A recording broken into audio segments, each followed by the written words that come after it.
ડીસા તાલુકાના વાસણા ગોળિયામાં પર્યાવરણ પ્રેમીઓ દ્વારા વન કવચ તૈયાર કરવામાં આવ્યું। પર્યાવરણ અને પ્રાકૃતિક જળ એ જીવન। વૃક્ષો વાવો અને વરસાદ લાવો, વૃક્ષો વાવો, ઓક્સિજન બચાવો વગેરેને સાર્થક કરતો સુવાક્ય એટલે વૃક્ષો ઉછેરવાનું મહત્વનું બીડું।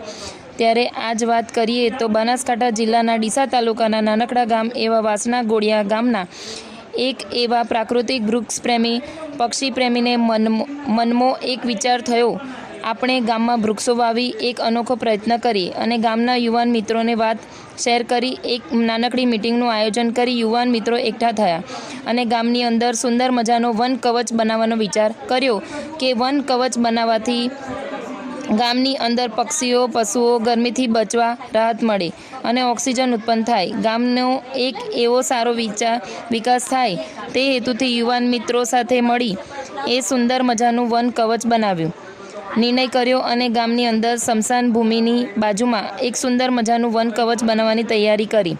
ત્યારે સ્મશાનની અંદર પણ વૃક્ષોના ઉછેર કરવામાં આવેલ અને બાજુની જગ્યામાં પણ સુંદર મજાનું વન કવચ ઊભો કરેલ। ત્યારે યુવાન મિત્રો સાથે મળી આ નાના મોટા અલગ અલગ પ્રકારના વૃક્ષો વાવી સુંદર મજાનું વન કવચ તૈયાર કરવામાં આવ્યું। તેનો સુંદર નજારો આજે અઠવાડિયાની અંદર જોવા મળી રહ્યો છે।